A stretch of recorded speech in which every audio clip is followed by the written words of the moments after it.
de 8:30 a 10:30, ¿no es cierto? Con la sesión número 5. Muy bien, entonces, ante todo quiero ah, comentarles que mi hijito mayor ha amanecido con fiebre, con síntomas de gripe, con fiebre, malestar. Bueno, dice que desde las 5:30 está así. Así que de repente, si en algún momento me interrumpen, yo pediré la disculpa de caso para atenderlo. Hoy día me toca hacer esta mañana padre y madre, medio profesor, medio ama de casa. Así que no se sorprendan si desaparezco en algún momento.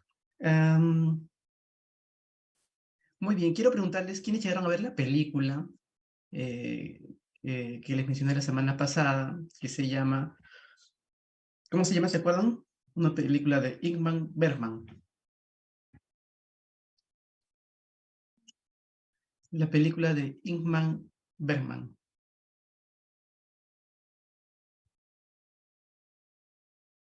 ¿Quiénes la llegaron a ver? Está en YouTube, se los mencioné. A ver, Carlita Ruiz desde Chile, ella es nuestra fan del curso, así que ve todas las películas, todas las tareas, todos los exámenes. ¿No, no llegó a ver? Uy, ahora sí, ya. Ahora sí me va a dar la depresión. Profesor, prometo esta semana verla, de verdad, no es excusa, pero me encanta. De hecho, pedí ayuda con la otra película porque cibernética no soy mucho, pero prometido que esta semana la veo y la otra semana se la comento lo que te quiera. Prometido. Perfecto, perfecto. También voy a enviarles el link. Está en YouTube, voy a enviarles el link a través de Leticia Ah, qué bueno. para facilitarles. Pero sí, está en YouTube. Entonces, estoy esperando que lo vean, ¿ah? Porque si no lo ven esta semana, entonces vamos a tener que ir al psiquiatra a medicarme para poder terminar el curso. Tranquilo, profe, yo también me comprometo que la veo y la semana que viene la comentamos, de verdad que sí, pero tuve muchos problemas con la luz. Recuérdense que en Venezuela nos quitan la luz cada vez que ellos les da la gana. Ah, sí, sí, sí, tiene razón, tiene razón. No hay problema. Entonces, ahora le envío con Leticia el link y yo estoy a la expectativa. Saco mi cita para el psiquiatra ahora mismo, pero si ustedes ven la película ya no voy a mi cita. No. Muy bien, entonces esa película de Bergman es una reflexión, les decía, acerca del dónde está Dios cuando se sufre inocente en la guerra, ¿no? Y tiene que ver con la muerte, Dios, el sufrimiento en la guerra. La historia se encuadra en una cruzada. Ustedes saben, las cruzadas eran pues estas guerras religiosas, políticas y grandes negocios para recuperar Jerusalén, ¿no? Cuando Europa trataba de recuperar Jerusalén, peleándose con diversos sultanatos árabes.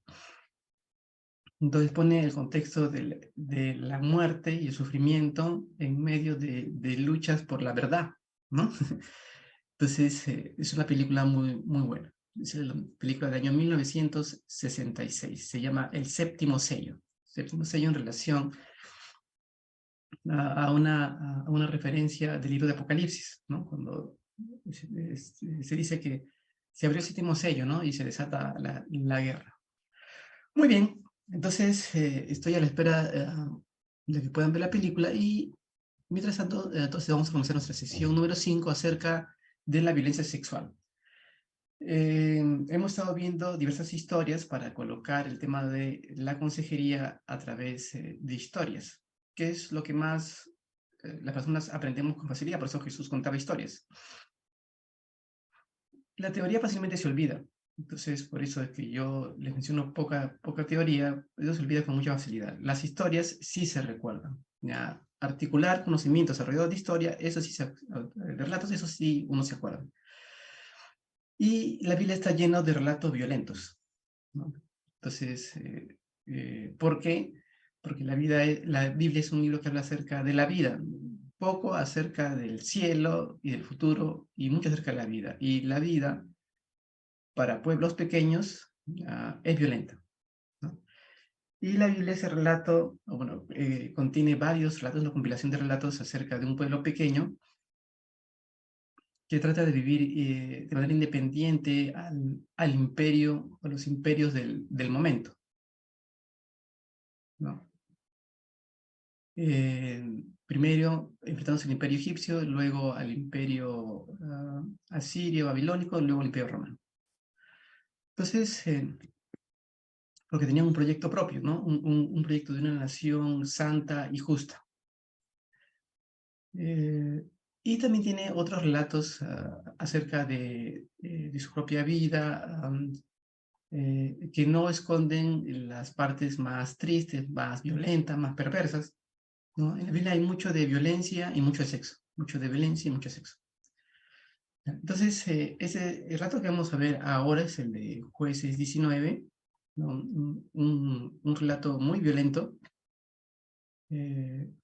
y al leer este texto yo recuerdo una situación que yo vi en Puerto Maldonado cuando era director de una ONG. Teníamos un proyecto de prevención de la explotación sexual infantil en Puerto Maldonado. Puerto Maldonado en Perú está hacia el lado de la selva, junto a la frontera con Brasil, aunque básicamente es poblado por migrantes que vienen de Cusco, de Puno, y tiene cerca la Reserva Nacional del Mano, si no me equivoco, o de Tamopata, ya me olvidé.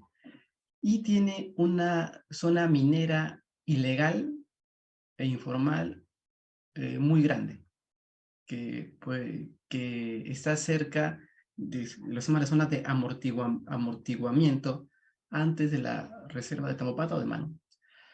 Entonces, hay una zona minera formal que está alrededor de la ciudad de Huaypetue, cerca a la carretera que une Puerto Maldonado con Cusco, pero tiene una gran zona ilegal, alrededor de asentamientos que se llaman Delta 1, Delta 2, Delta 4, y otros asentamientos más. Entonces, son zonas ilegales y por ahí no puede entrar cualquiera, ¿ya? Son zonas peligrosas. Uno puede pasar por la pista, pero hay varios puestos digamos, de venta de cosas en la pista, uno no puede ver nada hacia adentro, y hay mucha gente cuidando afuera de que nadie entre, ¿ya? Y adentro es gigantesco, ¿no? Adentro es gigantesco. Y son zonas donde se levanta el monte para sacar oro, o sea, zonas de desertificación. Yo pude entrar a la zona de Huaypetue, la ciudad de Huaypetue, que no está exactamente ahí, está un poquito más hacia el Cusco. Es esa parte de Huaypetue, bueno, llegué a Mazuco, de Mazuco crucé el río, un río grande, que es el río Mayo, de ahí pasé, no, río Mayo es al norte, ya me olvidé cómo se llama, pero crucé hacia el otro lado, llegué hacia Huaypetue, y de Huaypetue entré a la zona donde hay minería ilegal, gracias a la colaboración de hermanos, porque hay hermanos que se dedican a romper el monte ahí dentro. ¿No? Es una cosa contradictoria, pero bueno, ahí entré yo, con un misionero para conocer la zona. Bueno, ahí es una zona donde siempre hay muertos, hay una gran cantidad de... los obreros ganan, bueno, en ese tiempo, hace 10 años, pueden ganar 500 soles diarios, bueno, cuando encuentran oro, cuando hay oro no se gana nada. Y hay una gran cantidad de servicios sexuales ahí, alrededor de estas ciudades. Gran cantidad de servicios sexuales. Porque hay muchos hombres solos, con las familias lejos, o solteros, con mucho dinero. Donde hay esa situación, alrededor hay mucho alcohol y muchos servicios sexuales. Y mucha trata de niñas con fines de explotación sexual, ¿no? Las traen de Quillabamba, de la zona de Cusco, por las que más cobran son por las niñas de 11 años, ¿verdad? Que llegan ahí, las traen de Cusco, zona rural de Cusco, hacia la zona minera. Ese es el día a día, en realidad, de toda zona minera, más de las zonas mineras ilegales. Y hay siempre muertos, siempre hay cadáveres. Pues. En Puerto Maldonado, en una de mis visitas al proyecto, el misionero con el que trabajábamos me llevó a visitar una familia. Y era una joven de unos,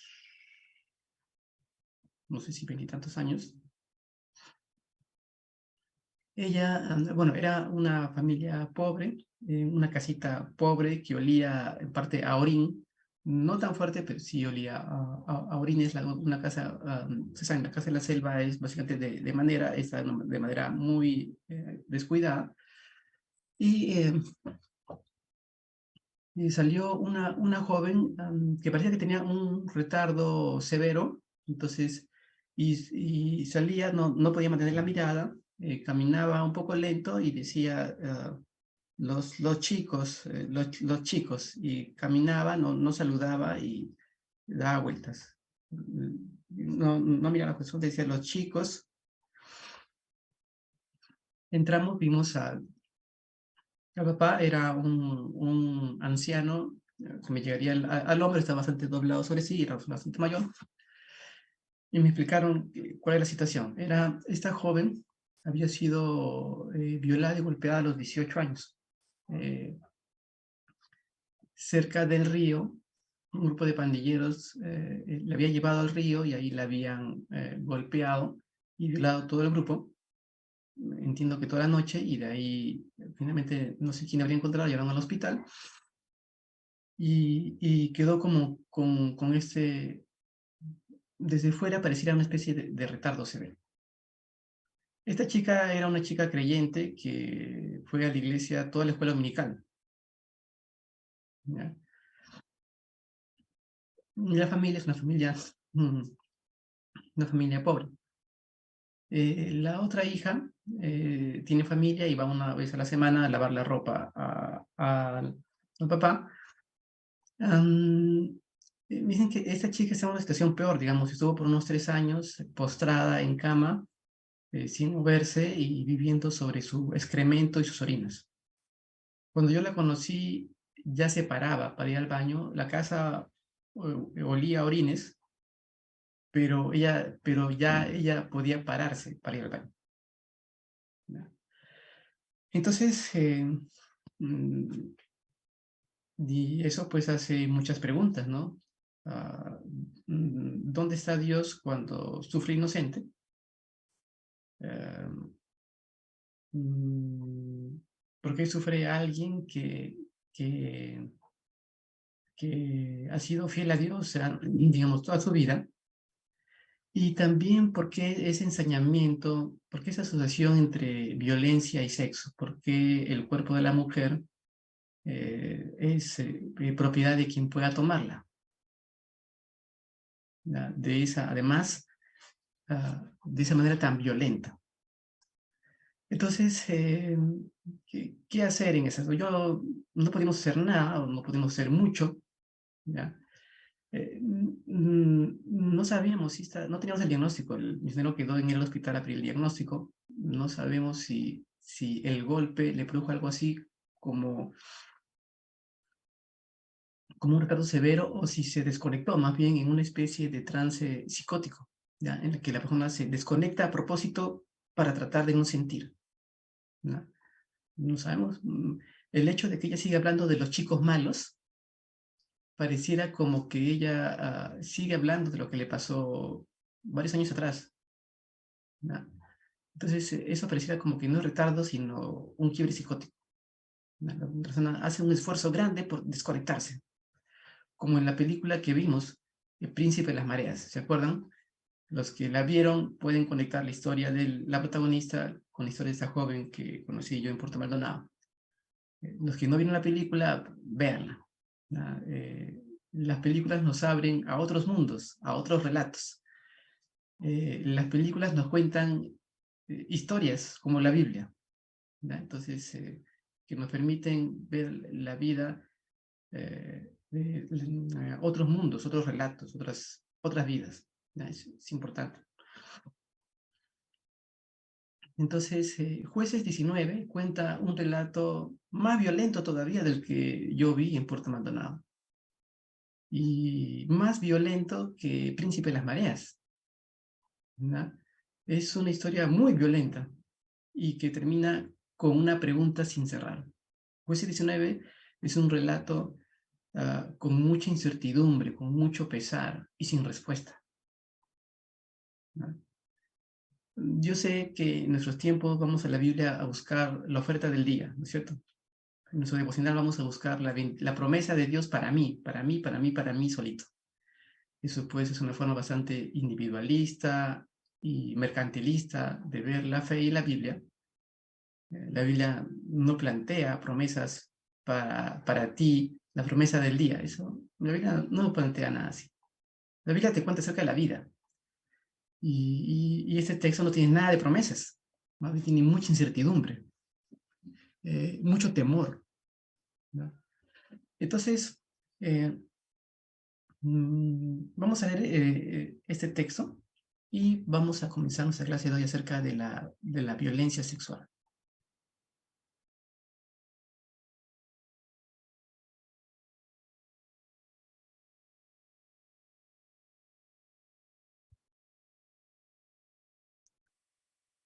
Las consecuencias de la violencia sexual, jueces 19.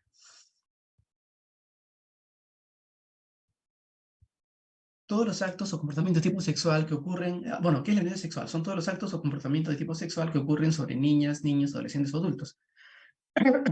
Esto puede ser por medio de la fuerza, presión física, psicológica, como por ejemplo el aprovecharse de la confianza o de las relaciones de poder.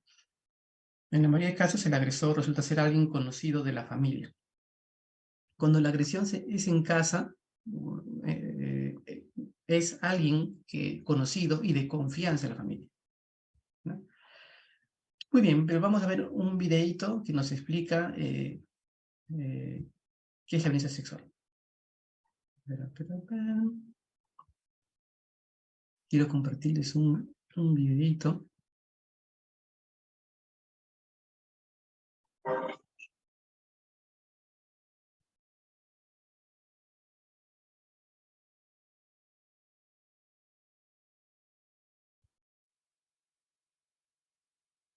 Ya, todos lo están viendo, ¿no?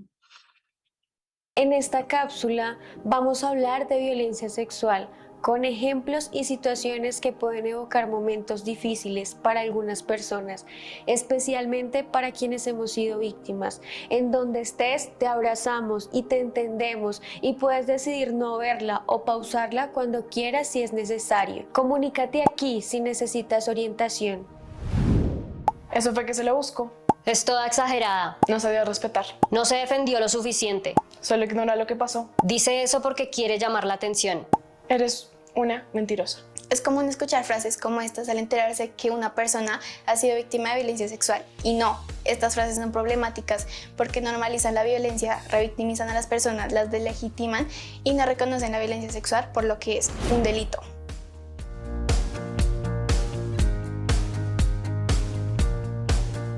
Antes de cualquier cosa, es muy importante recalcar que nadie merece ni debe ser víctima de violencia sexual y nunca es culpa de la víctima. La única persona responsable es el agresor. Tampoco tiene que ver con la ropa que llevabas, la actitud que tenías, dónde estabas o con quién estabas. Tú no provocaste al agresor. Bueno, pero ¿qué es la violencia sexual?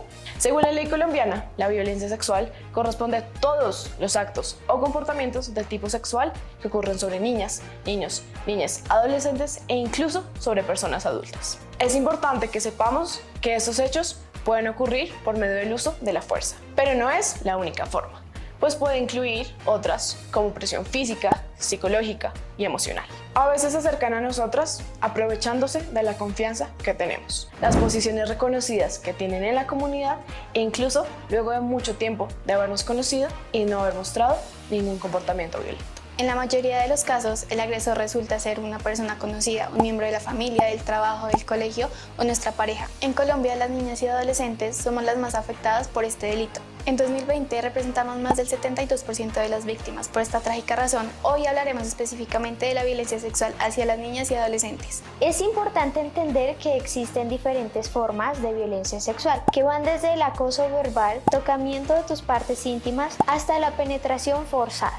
Y todas tienen algo en común. Tienen intención de carácter sexual y son acciones no deseadas ni consensuadas. Es decir, que van en contra de tu voluntad. Existen muchas manifestaciones de violencia sexual como El acoso sexual es un tipo de violencia que desafortunadamente está muy normalizado. Puedes identificarlo como acciones repetidas que alguien hace hacia ti, que tiene implicaciones sexuales no deseadas, que pueden ser físicas, verbales o no verbales, como son las miradas o gestos que te hacen sentir incómoda. Los piropos no pedidos que solo empeoran cuando son obscenos. Los tocamientos, comentarios u opiniones no solicitadas sobre tu cuerpo o sobre el cuerpo de quien agrede. Por ejemplo, si un compañero o una compañera constantemente te dice «qué vieja tan tetona, esa vieja toda plana, ¿quién va a meterse con ella?». Si estás en el espacio público o cualquier lugar y alguien te muestra sus genitales sin consentimiento, o pasa en bicicleta y te toca las nalgas, o cuando un docente o miembro del colegio te proponen encuentros a solas en horarios extraacadémicos y los hace proponiendo mejorar una nota de clase o queriendo tener una relación más cercana, o te envía mensajes con temas distintos a los académicos. Ahora vamos a hablar sobre la violación. Son todos los actos de penetración forzada en la vagina, la boca y o el ano de la víctima. Esta violencia es ejercida a través de intimidaciones, amenazas o uso de la fuerza, usando objetos o cualquier parte del cuerpo del agresor para transgredir tu cuerpo, como son los dedos, el pene o su boca. Entendemos que puede ser más que incómodo hablar y escuchar sobre esto. Incluso si hemos sido víctimas, puede evocar situaciones difíciles, pero no puede seguir siendo un tabú o un secreto. Es un hecho violento, victimizante y un delito, que desafortunadamente ocurre en todos los espacios y todos los días. Y es necesario que sepamos que existe y cómo ocurre para poder identificarlo y denunciarlo. ¿Y pueden existir violencias sexuales en relaciones consensuadas? Sí, sí pueden existir. El acoso puede verse cuando tu pareja constantemente te amenaza con dejarte, o sea, con terminar la relación si no le compartes fotos íntimas o si no quieres tener relaciones sexuales. Es abuso si en la mitad del sexo tu pareja se quita el condón sin que tú sepas o quieras. Nadie está obligado a tener sexo, por lo tanto, si eres forzado a tener relaciones o actos sexuales contra tu voluntad, es abuso sexual. Nada de no fue una violación porque es su pareja. El consentimiento es importante y necesario. Es todas las acciones y situaciones en pareja y en general en todos los momentos que vivamos con otras personas. Las personas que son víctimas de las violencias sexuales no es que se lo buscaron, que les pasara por no darse a respetar, mucho menos se lo están inventando o son unas mentirosas. Tú no tienes la culpa, el agresor sí. Recuerda que es poco probable que una niña, niño, niña o adolescente mienta cuando está viviendo un caso de violencia sexual. Y si estás viviendo algún tipo de abuso o violencia sexual, también recuerda que nadie puede obligarte a hacer algo que tú no quieras y que puedes apoyarte en personas de confianza que te rodean y que pueden denunciar. Accede y comparte las 4 videocápsulas de esta serie, la cual te orientará en situaciones de abuso y violencia sexual en tu colegio.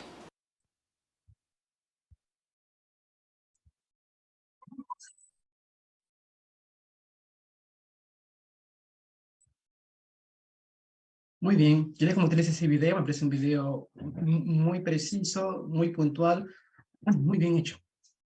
La educación sexual está más avanzada bueno, en términos del Ministerio de Educación, más en Chile, que nos lleva muchos años adelante de ventaja, y en Colombia también un poquito más. En el Perú siempre hemos ido atrás. El Ministerio de Educación tiene cosas bien elaboradas, pero luego la implementación es lo que habitualmente es lo que ha ido fallando. Muy bien, entonces la violencia sexual son distintas conductas de naturaleza sexual hechas sin el consentimiento de la víctima. Eso es en general. Violencia sexual no solo es violación, es muchas conductas más que vamos a ver ahorita. Por ejemplo, yo tuve una paciente que vino deprimida, sí les he contado, cuando hablamos de dependencia, les hablé de una paciente que había tenido su amigo con derecho por 5 años, llegó deprimida porque ella decía de que eran novios sin que él lo supiera, ¿no es cierto? Ya, ella había sido tocada por el papá de una amiga del colegio, ella de 6, 7 años, había ido a la casa de su amiguita. El papá llegó del trabajo, estaban jugando a las escondidas y el papá se para detrás de ella y se soba con las nalgas de ella por 3 segundos. ella se asustó mucho y ahí nomás terminó el conteo y el papá se fue y ella quedó asustada.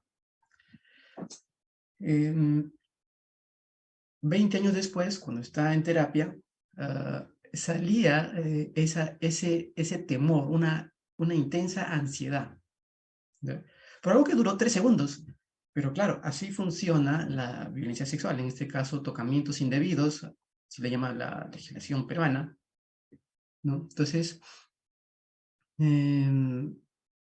y muchas mujeres sufren de este tipo de acoso sexual en uno o varios momentos de su vida. Los hombres no nos percatamos. La cantidad de hombres acosados sexualmente existe definitivamente, pero es menor que el caso de las mujeres. Las mujeres sufren un acoso sexual impresionante, en todo lugar. Los hombres no nos percatamos, pero las mujeres sufren en muchos lugares.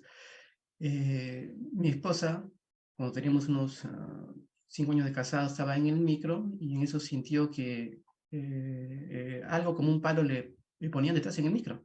Y era un hombre, tenía el pene erecto. Mi esposa lo hizo bajar al hombre, llamó al policía, lo hizo bajar, lo llevó a la comisaría y le puso una denuncia. ¿Ya? Pero esos acosos son muy, muy comunes. En el micro, muchos hombres se soban con niñas, ¿no? Entonces, yo tenía una paciente, unos 37 años, tenía mucha ansiedad por la forma que hacen los padres, muy, muy exigentes, creyentes ellos, bueno, creyentes, prefiero, disculpen mi jerga, evangélico, una familia evangélica, y entonces en el micro, a los 9 años, a ella se le sobaron detrás, y ella entró en pánico y se quedó paralizada del pánico. Y ella, cuando bajó del micro, bajó muy, muy asustada. En un discurso, digamos, tradicional, normalmente los hombres dirían, pero ¿por qué no se bajó? Seguramente le gustó, y no tiene que ver nada con eso, es el pánico, ¿ya? El pánico funciona así, ¿ya? Un intenso temor. Y eso es, además alimenta de la falta de educación sexual, pues. Cuando hay educación sexual en la familia, en el colegio, en la iglesia, eso se afronta mejor. Cuando las niñas y niños pueden sentirse en general seguros en la vida, porque es una familia que inspira seguridad, y cuando hay información, porque se habla de estos temas en los colegios, en la iglesia, el niño puede reaccionar de una manera más segura y más rápida. Pero mientras que se esconda la educación sexual y la familia críe niños inseguros y las iglesias prefieran no hablar del tema, entonces pues la violencia sexual continúa, produciendo niños y adultos muy inseguros, muy ansiosos, ¿no? Que era el problema de esta niña de 9 años que la acusaron sexualmente en el micro, lo que es un problema de todos los días en los micros, las niñas son acusadas sexualmente, delante de nuestros ojos. Muy bien, entonces, y eso me parece importante porque entonces la violencia sexual no es sinónimo de violación. Hay una variedad muy grande de conductas que son violencia sexual, todas ellas penadas por ley. Actualmente todas están penadas por ley en toda América Latina.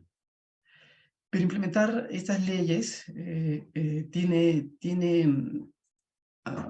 algunas, o a veces varias limitaciones, ¿no? Como para sustentar las pruebas, ¿no? Y también la resistencia del personal policial para recibir la denuncia, a veces la resistencia del mismo equipo fiscal, la resistencia de los padres y de los padres del acosador, ¿no? Justamente hace 3 días me llamó una amiga, yo les he contado creo que de mi amiga que me envió 2 pacientes venezolanas que están deprimidas, ¿ya? Otra amiga me envió, vamos a ver esta semana, una chica de 13 años que ha sido violada, y el médico legista le ha dicho de que no hay nada. A la mamá es una familia de escasos recursos económicos, con bajo nivel de educación, y mi amiga Roxana les está ayudando. Entonces, pero antes ya el padre del agresor había ofrecido comprarles un auto para que retiraran la denuncia. La madre dijo que no iba a retirar y luego el padre les amenazado de muerte.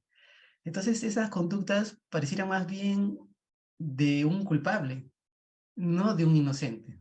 ¿Ya? El inocente no amenaza de muerte y no ofrece un auto. ¿Ya? Entonces, bueno, lo que he hecho ha sido ofrecer mis servicios gratuitos y le he dicho, te consigo un abogado, págale al abogado. Porque esta familia no tiene nada de dinero, mi amiga cuenta con un poquito de dinero, le he dicho, págale al abogado, el abogado no creo que lo haga gratis, pero tengo que conseguir un abogado de confianza. Un amigo abogado que sé que podría asumir el caso y me dijo, no te preocupes, nosotros lo asumimos por nuestro lado de nuestro bufet, lo asumimos por el lado de nuestro servicio social. ¿No? Entonces, esta semana que viene comenzamos la defensa y el apoyo psicológico a esta familia, donde pareciera de que hay un caso de corrupción, además, de funcionarios públicos, ¿no? Pareciera. Vamos a ver. Entonces, las trabas en el camino para hacer justicia en estos casos es grande. La salud de la chica, la sanidad de la joven, no tiene que ver solo con un tratamiento psicológico, tiene también que ver con justicia, con que se vea que se hace justicia. Y es así que funciona el marco de, digamos, lo que llamamos nosotros sanidad en la Biblia, ¿no? Vamos a ver el marco la próxima sesión, la sesión número 6, pero ahora estamos concentrados en el caso de violencia sexual. Entonces, violencia sexual hay todos los días, ¿no? De diverso tipo, de diversa manera, de diversos grados, ¿ya? No es que los grados de violencia menores no produzcan ningún daño, ¿no? Les he comentado estos casos de estas chicas que la tocaron en el micro, la tocaron jugando escondidas, pero queda mucha ansiedad.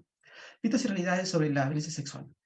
Mito, los agresores sexuales siempre usan la fuerza física para obligar a su víctima. En realidad, los agresores sexuales no siempre usan la fuerza física, muchas veces manipulan psicológicamente mediante chantajes. Es muy común.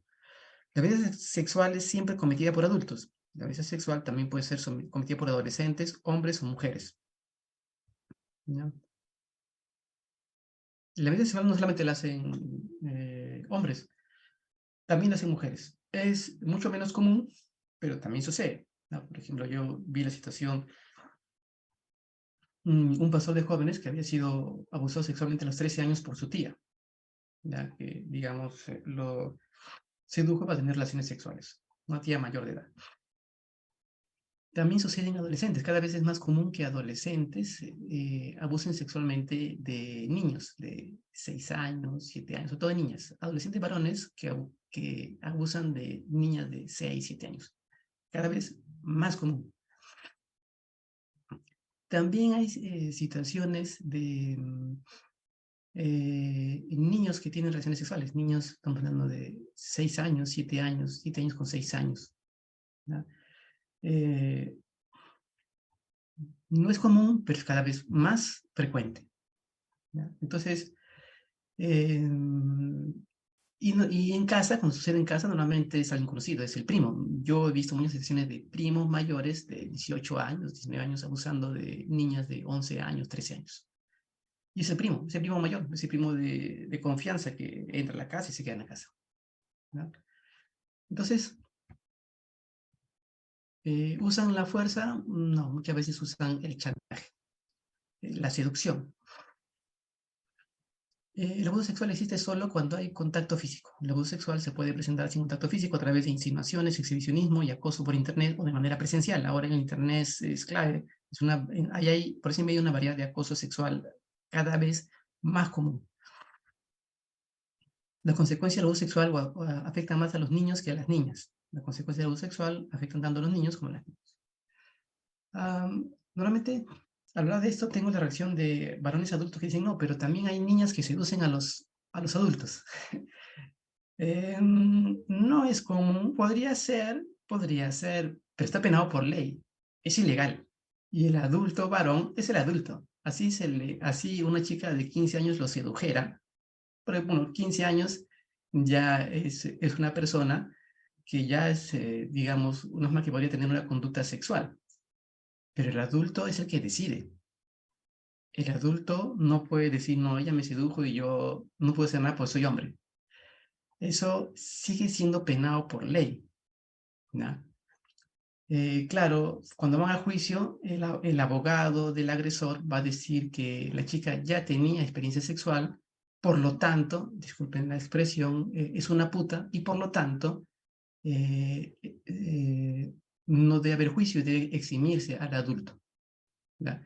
Ese es el razonamiento de todos los abogados que van a defender casos de sexo entre adultos y menores de edad. Lamentablemente, eso sigue siendo los argumentos en el Poder Judicial. Y más de un juez acepta, sí, pues sí, si ella tuvo relaciones sexuales, es una puta y por lo tanto se exime al adulto. Incumpliendo la ley, ¿ya? Pero así funciona el Poder Judicial en toda América Latina, ¿ya? ¿Por qué? Porque venimos de un mundo patriarcal. Voy a explicar a continuación qué significa eso. Pero en un mundo patriarcal, si una mujer tuvo sexo antes del matrimonio, es una puta y no tiene derecho a nada. Si un hombre tiene sexo antes del matrimonio, bueno, es hombre, es su derecho, ¿no? Muy bien, entonces seguimos con nuestro Power.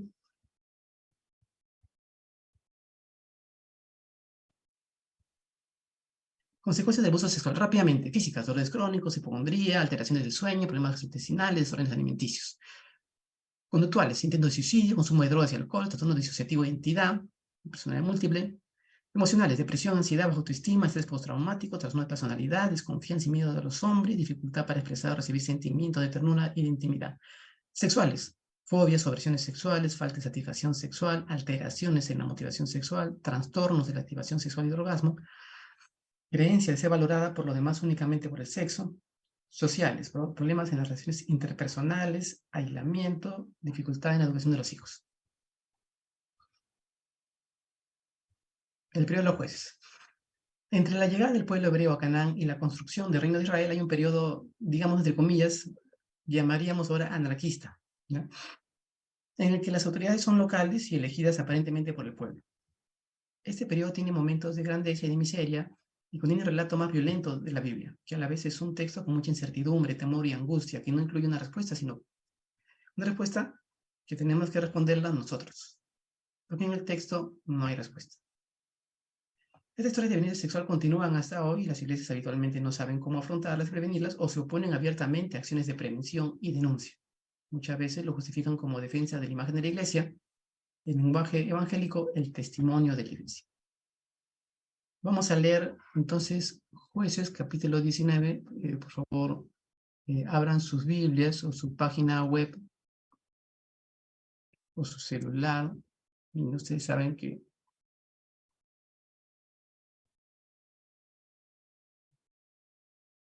ahora la Biblia también la leemos de manera digital.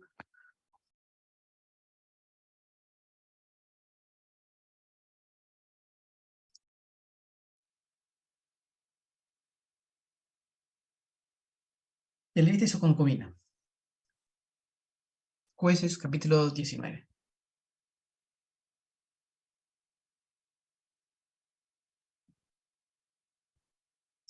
Me dicen, los abogados tienen tendencia a mentir. Sí, yo creo que lamentablemente sí.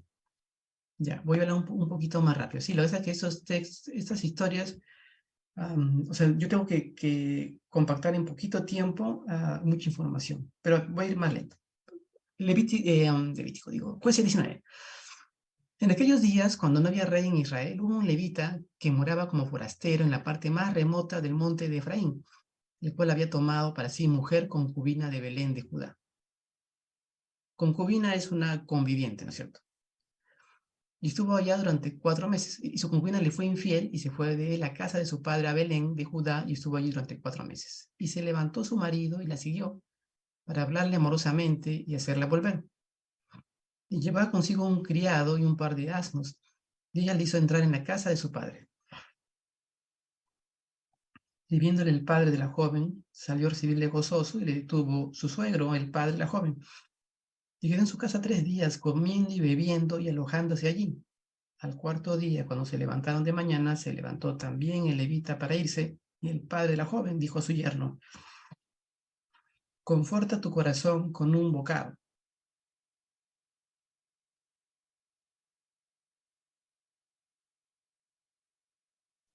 Un bocado de pan, y después os iréis.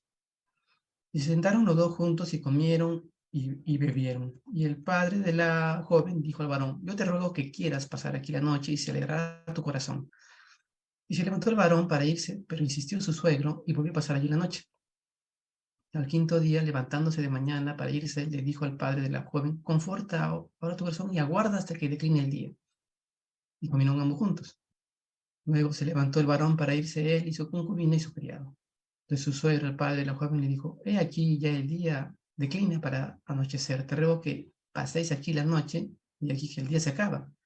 Duerme aquí para que se alegre tu corazón. Y mañana os levantaréis temprano a vuestro camino y seréis a casa. ¿No? Muy bien. Hasta aquí, comentarios. La concubina, bueno, alguien me preguntó una vez, ¿qué es la concubina? Concubina es conviviente, ¿no? La ley mosaica considera que el hombre puede tener 3 tipos de mujeres. La ley mosaica es poligámica, ¿no es cierto? El hombre puede tener acceso a esposa, concubina y esclava. A las 3 tiene acceso sexualmente. Las 3 son propiedades suyas. Las 3 tienen diferentes derechos, ¿no? ¿Cuántas puede tener? Las que pueda mantener, ¿no? Depende del bolsillo. El tamaño del bolsillo determina cuántas puede tener. ¿Qué les llama la atención del texto hasta donde hemos leído? A ver, ¿quién quiere alzar su manito digital? ¿Quién quiere escribir por el chat?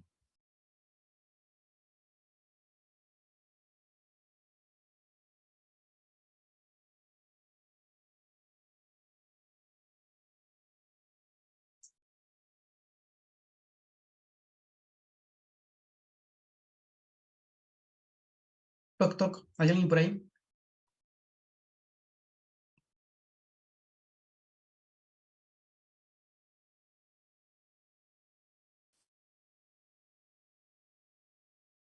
Eusebio. Muy bien, Eusebio. Te escuchamos, por favor.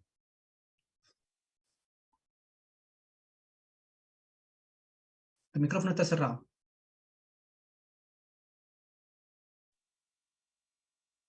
¿Se escucha? Ahora sí, te escuchamos. Mira, la pregunta, hoy en día la concubina, ¿qué significaría? ¿Qué sería la enseñanza? La concubina es la conviviente. No están casados, sino conviven. Ya. Solamente que la concubina de ahora tiene más derechos. ¿Ya? La conviviente, recientemente, al menos la ley peruana, que debe ser así en toda América Latina, la conviviente que demuestre la convivencia de un número de años, 3 años, 4 años, 5 años, ya tiene derecho a, por ejemplo, heredar.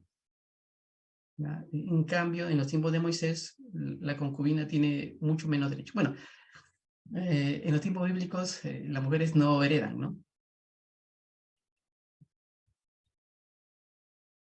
Las mujeres no heredaban porque no eran ciudadanas. Las mujeres son ciudadanas hace muy poquito. Debido a los cambios en la sociedad que hizo el movimiento feminista. Eso hizo que las mujeres comenzaran a tener una cantidad creciente de derechos, como heredar, la posibilidad de estudiar, trabajar. Por ejemplo, aquí tenemos varias mujeres en el curso. Eso es derechos que han ido ganando después de del movimiento feminista, ¿no? ¿Algún comentario más? Bueno, ¿por qué por qué esta insistencia del suegro en que no se vayan? Me llama la atención, porque espérate, yernito, desayuna aquí, mejor almuerza aquí, mejor cena aquí, ya es tarde, mejor quédate a dormir, al día siguiente, mira, no te vayas sin desayunar, mejor preparemos una parrilladita con un par de cervezas, y así la hace larga, larga. ¿Por qué la hace tan larga el suegro? ¿Por qué no quiere que se vayan? ¿Qué especulan ustedes?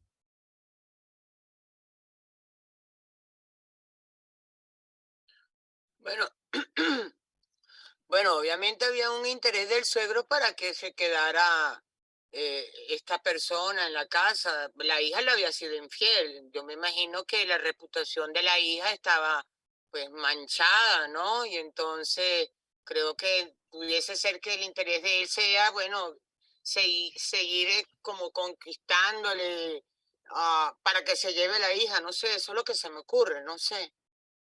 Ya, ya, gracias, Connie. A ver, acá nos están escribiendo por el chat. Nazario dice, y la inseguridad de cómo le iría en el futuro. Sí, sí, yo creo algo así, y algo más complejo todavía. Adelina dice, temor a que su hija se quedaba sola. Ya, muy bien. ¿Qué dice la ley mosaica que se hace con los infieles?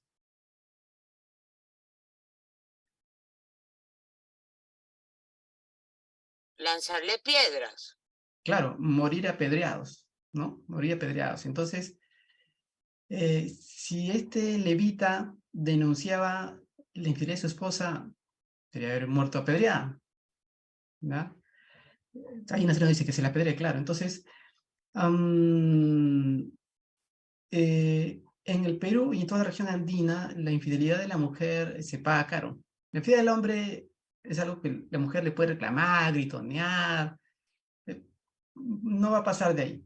Pero la infidelidad femenina se paga distinto porque, bueno, digamos, las conductas o los pecados tienen distintas penas sociales en función del sexo de quien lo cumple, ¿ya? ¿Por qué? Porque la mujer sigue siendo propiedad del varón, ¿ya? Entonces, que el dueño sea infiel, bueno, es el dueño. Que la propiedad sea infiel, atenta contra la imagen varonil del varón, de su capacidad de tener bajo control a su mujer. ¿Ya? Tres cosas atentan contra la masculinidad. La incapacidad de trabajar y traer dinero, la incapacidad sexual de tener relaciones sexuales, ¿no? Y la infidelidad de la mujer a la que debe controlar. Entonces, esas tres cosas son atentados muy grandes contra la masculinidad. Claro, en una lógica patriarcal, ¿ya? Y entonces, era riesgoso. O sea, si el levita le denunciaba y se cumplía la ley, la mujer podía morir apedreada. Acuérdense de Juan capítulo 8, el Evangelio de Juan capítulo 8, cuando le traen a Jesús, la mujer encontrada en pleno adulterio. En pleno adulterio. Si es pleno adulterio, ¿con quién la encontraron? Con el adúltero. Pero ¿por qué la llevan solo a ella?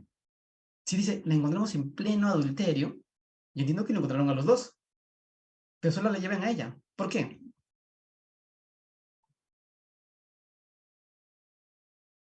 ¿Por qué? Si los encontraron en pleno adulterio, y la ley dice que deben morir ambos, no es que debe morir ella. ¿Por qué? A ver, ¿qué opina Carla BN de Chile? Sí, yo con referencia al texto de Jueces, me llama la atención el versículo 3 porque después que él sabe que la mujer había sido infiel, él la siguió porque ella estaba ausente después de 4 meses.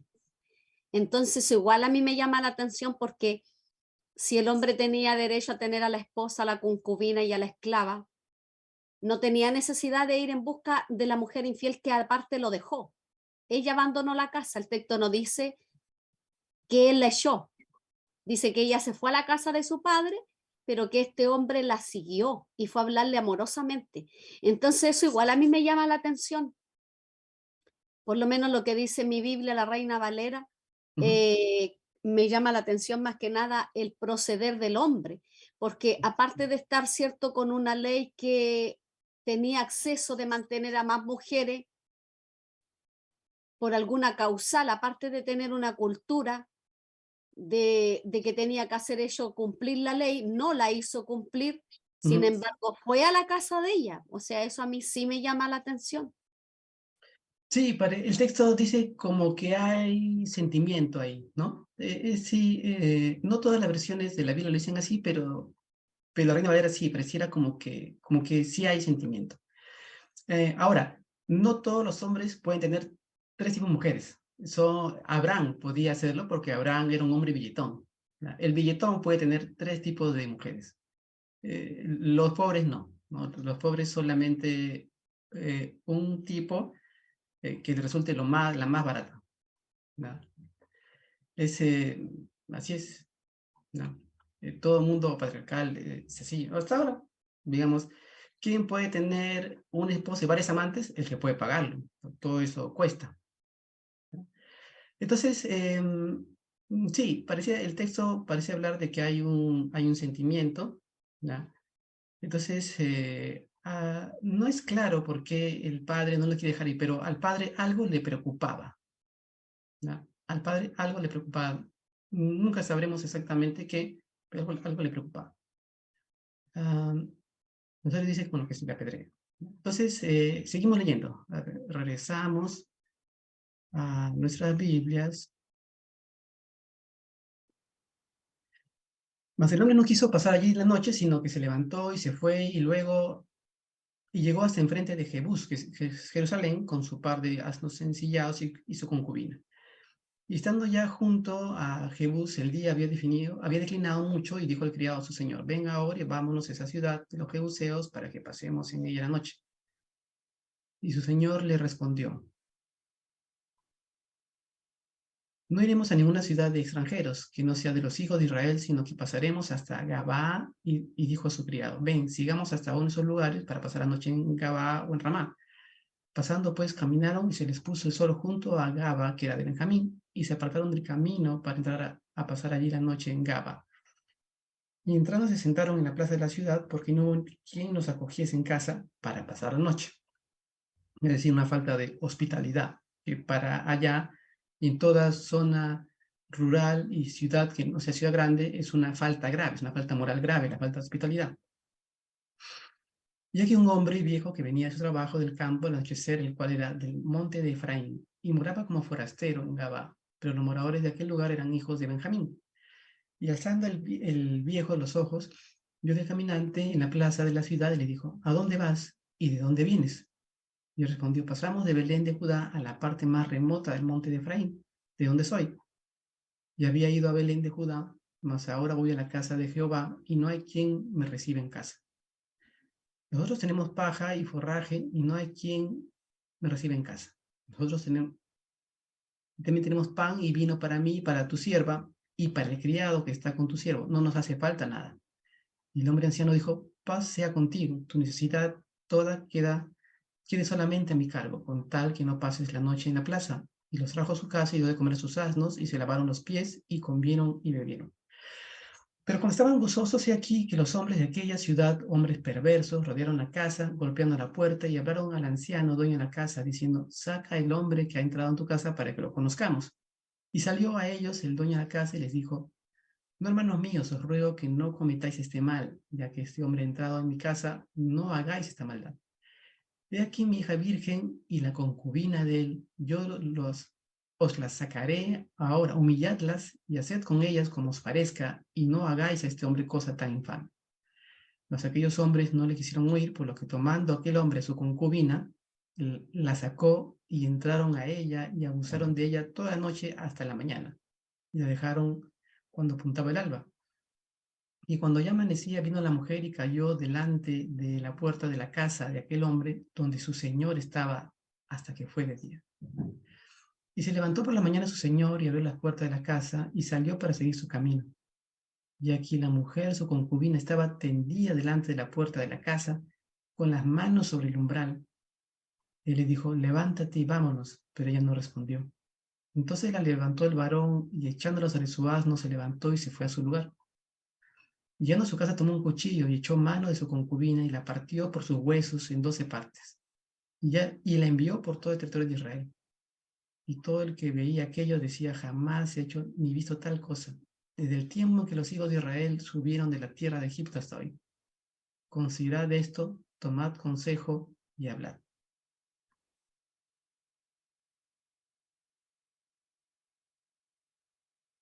Quiero leerles otra versión de la parte final. En este caso es la nueva versión internacional. Cuando llegó a su casa, tomó un cuchillo y descuartizó a su concubina en 12 pedazos, después de la cual distribuyó los pedazos por todas las regiones de Israel.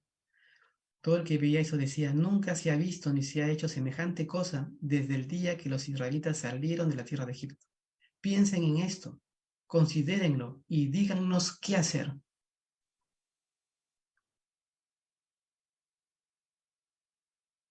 Piensen en esto, considérenlo y díganos qué hacer. Muy bien. Cuando yo recién me convertí a los 13 años de edad, o sea, estamos hablando de 37 años atrás, porque yo ya tengo 50 años, sé que no parezco 50, muchas gracias por sus comentarios.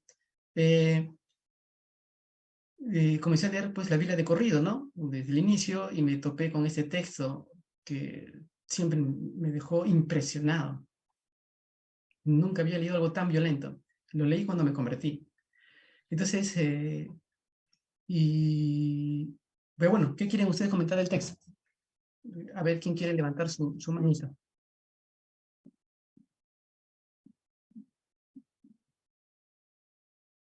Jorge Garcés, a ver, te escuchamos, Jorge. Muy buenos días, profesor. Muy buenos días a todos los participantes de Sociedades Bíblicas.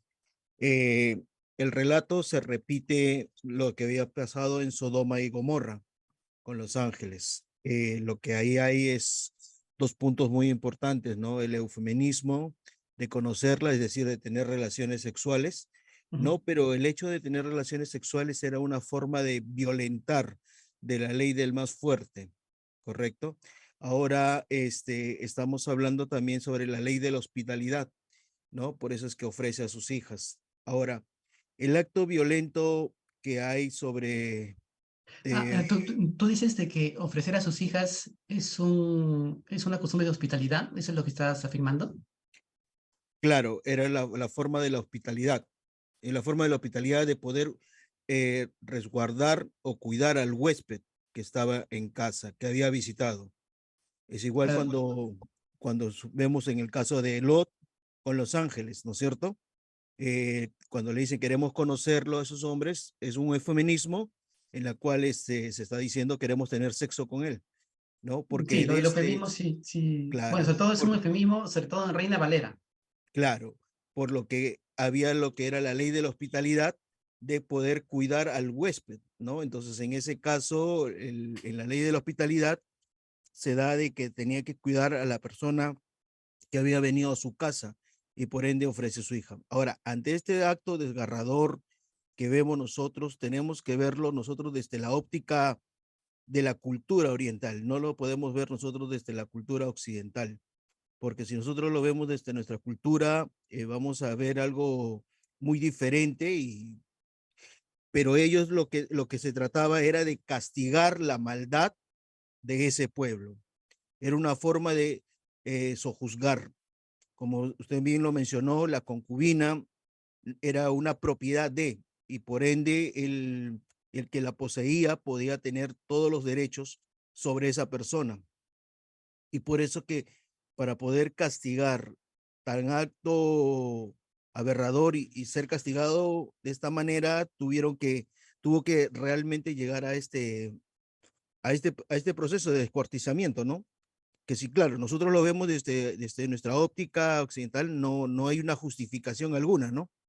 Pero era la manera de poder hacer visible, ¿no? El acto de maldad y el sojuzgamiento que tenía que caer sobre ese pueblo, ¿no? ¿Y cuál había sido el acto de maldad? El acto de maldad era la falta de hospitalidad, Ya. ¿no? O sea, ahí, Entonces, el levita descuartizó el cuerpo de su amada para quejarse por la falta de hospitalidad del pueblo. claro, la falta de hospitalidad, porque recordemos una cosa, que el acto sexual que está allí es una violación, es una violación.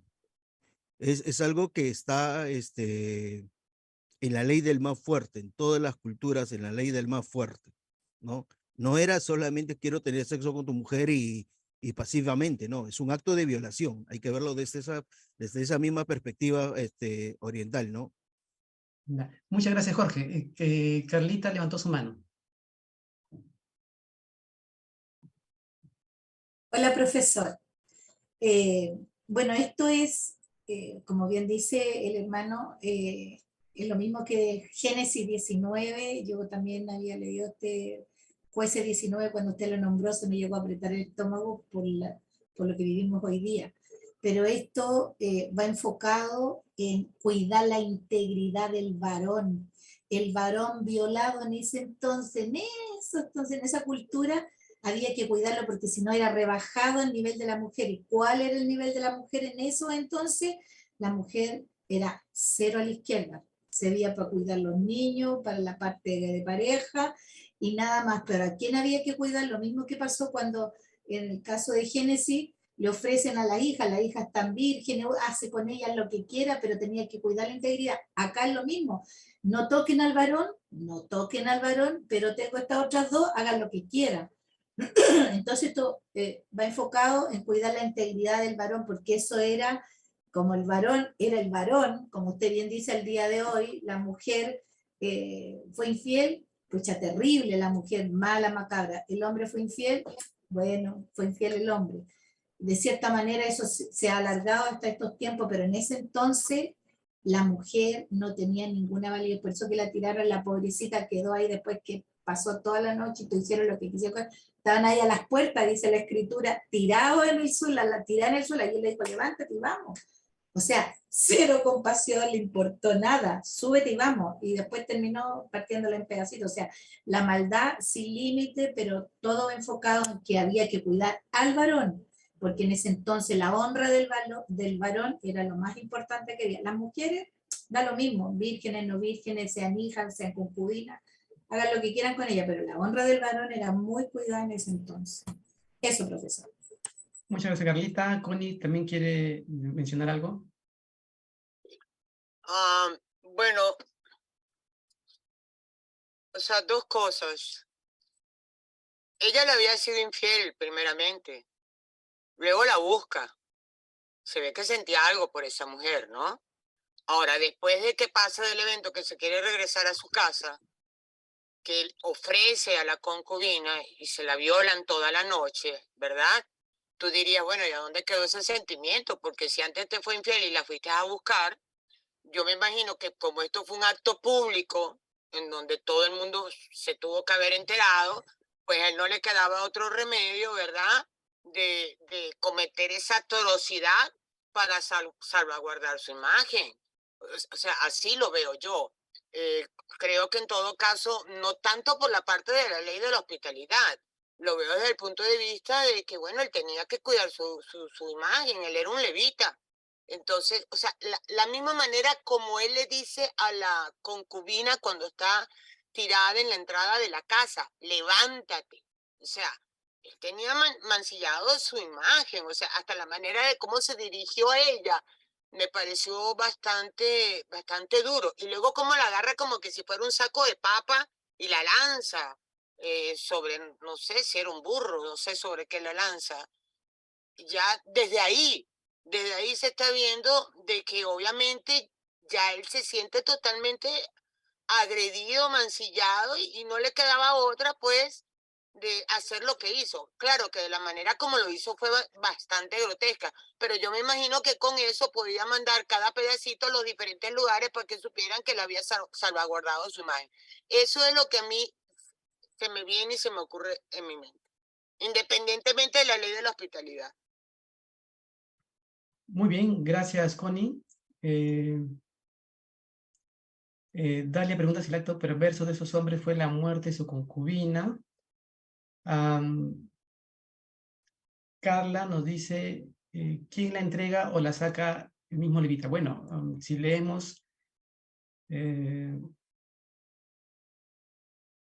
versículo 25, en la Nueva Versión Internacional, dice, aquellos perversos no quisieron hacerle caso, así que el levita tomó a su concubina y la echó a la calle.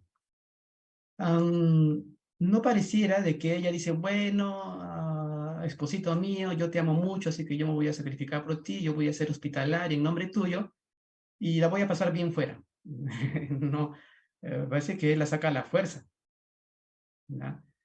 Entonces, como ustedes pues se podrán imaginar. Ahora, yo no veo, claro, toda sociedad agraria es hospitalaria, ¿ya? Las que no son hospitalarias son las grandes ciudades como Lima, donde la gente es bien indiferente. Pero las ciudades pequeñas son hospitalarias en general. Entonces, pero la hospitalidad, en la Biblia yo no conozco ninguna cultura donde la hospitalidad implique ceder a la mujer, ¿ya? Porque la mujer es una propiedad del varón y el padre garantiza que la mujer es entregada virgen, porque el cuerpo de la mujer pertenece primero al padre y luego al esposo. Así es en toda sociedad patriarcal. Entonces el padre tiene que garantizar la virginidad de la mujer. Y el único que tiene acceso al cuerpo de la mujer es el marido, ¿ya? El marido no cede el cuerpo a la mujer, porque ese es parte, el hecho de poder controlar a sus mujeres es parte de su masculinidad. Entonces no cede a la mujer. Eso no lo van a ver en ningún lugar en la Biblia, pero no sucede en ninguna sociedad agraria, ¿ya? Entonces, me parece extraño lo que nos comenta Jorge acerca de que el hombre cede el cuerpo de la mujer como hospitalidad. Ustedes van a ver en la ley mosaica, esa opción no hay, ¿ya? Porque el hombre tiene que garantizar el control del cuerpo de su mujer o de sus mujeres, ¿ya? Ahí se juega el hombre su masculinidad, ¿ya? Así según la lógica patriarcal. Jorge nos dice, sin embargo, ellos no hicieron caso, entonces el levita tomó a su concubina y le empujó por la puerta. Los hombres de la ciudad abusaron de ella toda la noche y la es una protesta, tuvo el levita porque ese pueblo ya parecía Sodoma y Gomorra. Bueno, no sé si alguien puede protestar descuartizando a su pareja. Ustedes, no sé si... no sé, la hospitalidad es importante en la Biblia, es importante en toda sociedad agraria, es hospitalaria, pero en las condiciones de toda sociedad agraria, el cuerpo de la mujer pertenece al varón, entonces ceder el cuerpo de la mujer no es un acto de hospitalidad. ¿Alguno de ustedes protestaría descuartizando el cuerpo de su pareja? Yo espero que no, ¿ya? Si me dicen, no, sí, yo haría eso porque es una forma de protesta, entonces les invito a llamarme para darles una cita gratuita y de acá los derivo al hospital, ¿ya?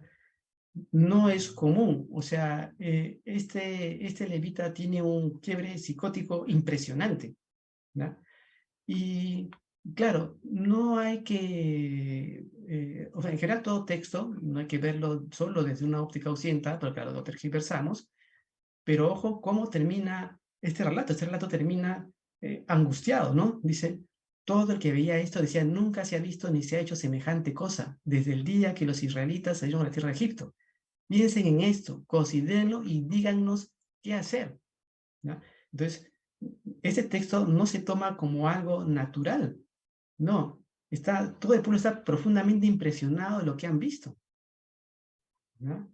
Entonces, y es un texto que termina sin respuesta, termina con una pregunta sin cerrar. Sí, Connie quiere decir algo.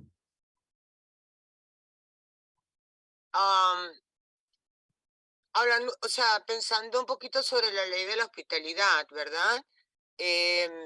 Recordemos que el pueblo judío era nómada por mucho tiempo, entonces, claro, la ley de la hospitalidad tenía que ver justamente con esto, pues, como eran nómadas, llegaban a diferentes lugares, pues habría como que la obligación, no la obligación, no me gusta esa palabra, como ¿cuál sería la palabra perfecta para eso? Como como la regla, pues, como la regla. Es un deber, es un deber. Exacto, esa es la palabra exacta. El deber, pues, de recibirlo, lavarle los pies, etcétera, etcétera. Y lo otro era que se consideraba que cuando tú recibías a una persona que estaba en ese proceso de viaje, también estabas recibiendo ahí y honrando la presencia de Dios para el pueblo judío. Ahora, yo estoy totalmente de acuerdo con usted, profesor. No estoy de acuerdo con eso de dar como parte del deber a la mujer y que haga con ella lo que quiera. Yo lo que sí creo es que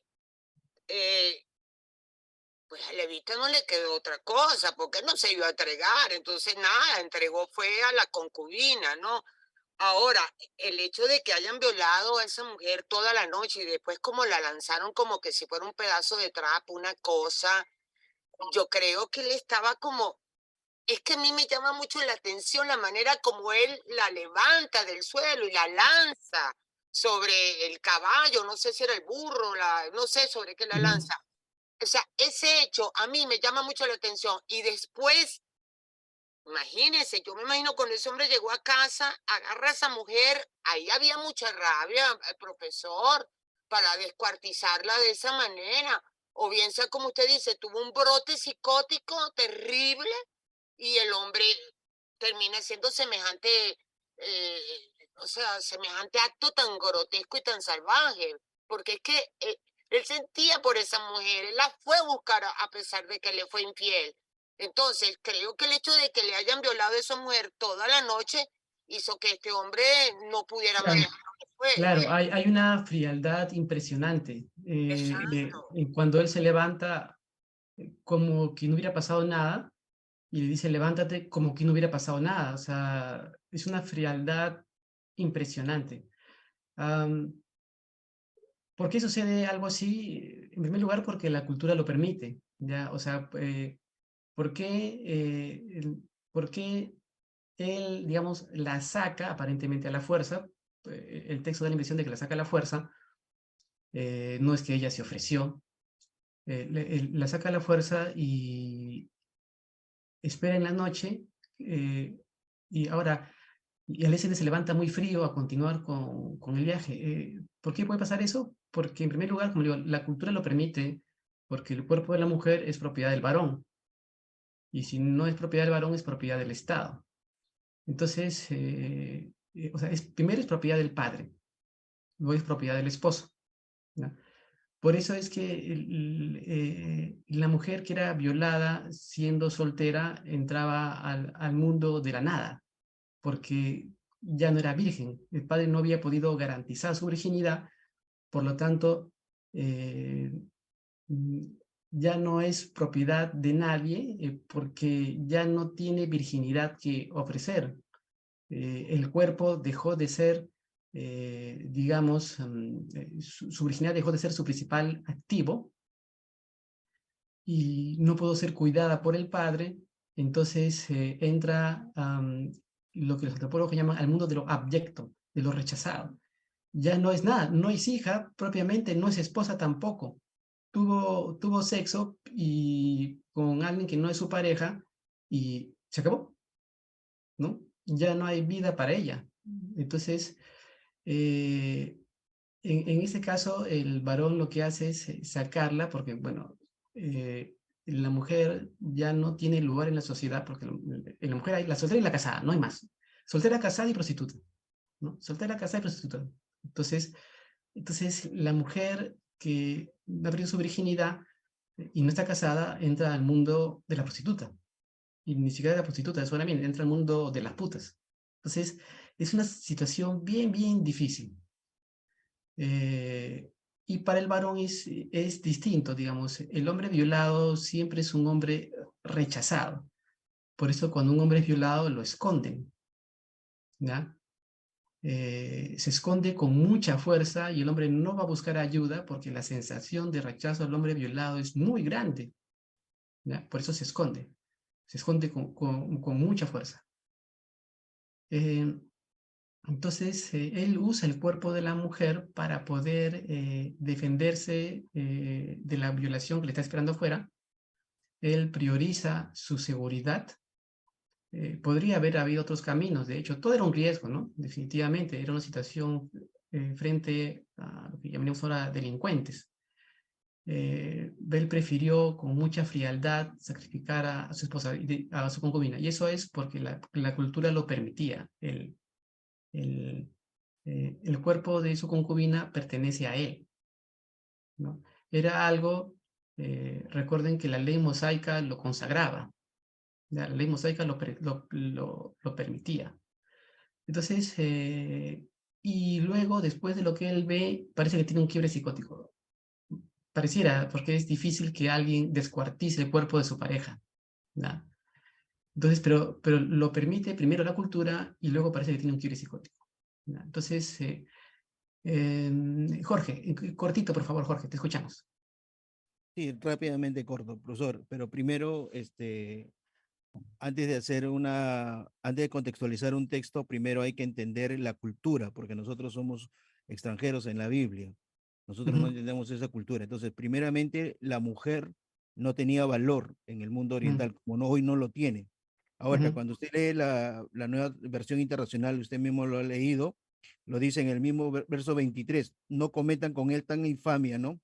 Y más arriba dice, pues este hombre es mi huésped. Entonces, por eso hablo yo de la hospitalidad. Y recordemos que el hombre estaba ofreciendo a sus hijas vírgenes, ¿no? Y el levita entrega a la mujer, a su concubina, para poder castigar la maldad de ese pueblo. Y todo lo demás que usted ha dicho es correcto, pero lo hace para poder castigar. O sea, que nosotros queramos contextualizarlo de que entra a un estado psicótico y todo lo demás, ya eso es una contextualización actual. Pero desde el punto de vista bíblico, lo que había ahí es un castigo hacia ese pueblo, ¿no? ¿De dónde sacas lo de castigo al pueblo? Por la maldad que había ahí. Ya, yo pensé que estabas leyendo un versículo bíblico. No, estoy leyéndolo ahí, dice bien claro. Ya, ¿en qué versículo? El 23 dice, el dueño de la casa salió y dijo, verso 23, no, amigos míos, no cometan tal perversidad. Ajá. Pues este hombre es mi huésped. Lo del castigo. Entonces, ahí hay dos cosas, ¿no? Son perversos, ¿no?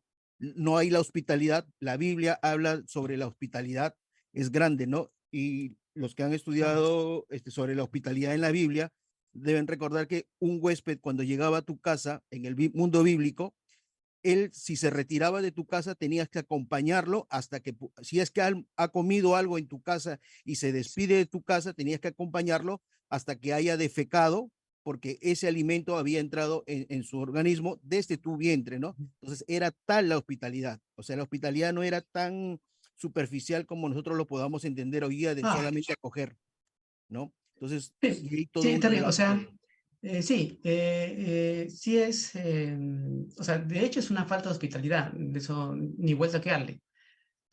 Yo estoy hablando más bien del hecho de cómo la cultura permite usar el cuerpo de la mujer en una sociedad patriarcal, en una sociedad donde no hay ciudadanos. ¿Ya? O sea, de hecho es una falta de hospitalidad, que es algo importante en sociedades rurales, agrarias, en toda sociedad agraria, no solamente en la Biblia. ¿Es eso? Sí, claro. Y también es un acto de uso del cuerpo de la mujer, que es una situación en la que hemos vivido toda la historia. Seguimos viviendo todavía en eso. La pornografía es justamente también el uso del cuerpo de la mujer con fines mercantiles. Claro, ahora hay una pornografía dirigida por directoras mujeres, elaborada por directoras mujeres para mujeres, ¿no? Pero la pornografía es básicamente hecha para hombres, de una manera mercantilizando el cuerpo de la mujer, ¿no? Digamos, de manera violenta, ¿no? Sigue siendo violencia, ¿no? Entonces, ahora, el texto bíblico nos invita a pensar.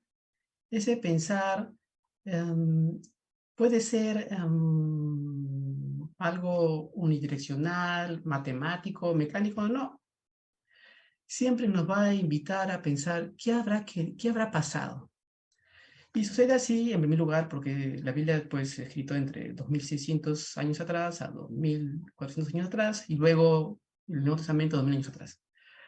Entonces, siempre va a quedar un nivel de especulación. Y está bien, eso sucede con cualquier texto antiguo, no hay problema. La cuestión es que nos quedemos con lo que nos enseña el texto. No siempre la enseñanza va a ser tan obvia, muchas veces no es tan obvia, nos va a invitar a pensar, y está bien, aquí el texto termina preguntándonos, considera esto, tomad consejo y hablad. O sea, ¿qué hacemos? ¿No? En negocios internacionales, ¿qué hacemos? el autor dice, yo no sé qué hacer. Nosotros no sabemos qué hacer. Y nosotros tenemos que responder, respondemos, nosotros tampoco. Porque la verdad es que como sociedad recién estamos tratando de construir un mundo sin violencia. Ese es un invento muy reciente. Esta expectativa nuestra de vivir sin violencia es un invento muy reciente. Estamos hablando de lo que creó el movimiento de derechos civiles en Estados Unidos y el movimiento feminista también en Estados Unidos, de la década de 60, 70, que solo nos llega un poquito en los 80 y los 90 con fuerza, ¿no? Que es la expectativa de vivir en un mundo sin violencia, en hogares sin violencia. Ese es un invento muy reciente. Hemos estado viviendo en hogares violentos toda la historia, nos hemos hecho problema, como creyentes, cristianos, hemos vivido hogares violentos y no nos hemos hecho problema. El énfasis evangélico, el evangelio como el llamado de Dios, la persona que se convierte ya no toma, no fuma, no baila. Pero la violencia en el hogar continuaba, porque no era algo que nos preocupara, ¿no? Recién hay una preocupación por vivir sin violencia, que no comienza en la iglesia, comienza en la sociedad civil y en el Estado. No comienza en la iglesia. Las mujeres, acá tenemos varias mujeres en este curso, bajo la coordinación de Leticia. Eso es porque el movimiento feminista empujó eso, ¿no? Por eso tenemos ahora mujeres presentes en el curso, ¿no? Con oposición de las iglesias, ¿no? Pocos creyentes marcharon por los derechos civiles, como el pastor bautista Martin Luther King, ¿no? Fueron pocos. Tenemos ahí algunos, el más famoso Martin Luther King. Tenemos otros pastores también, ¿ya? Más del lado protestante, digamos más luteranos, anglicanos, de iglesias conservadoras, muy pocos, como Martin Luther King. Que vean la película, la última que se hizo, Amalia creo que se llama, sobre los últimos días de la vida de Martin Luther King, está en Netflix, muy buena película. Entonces,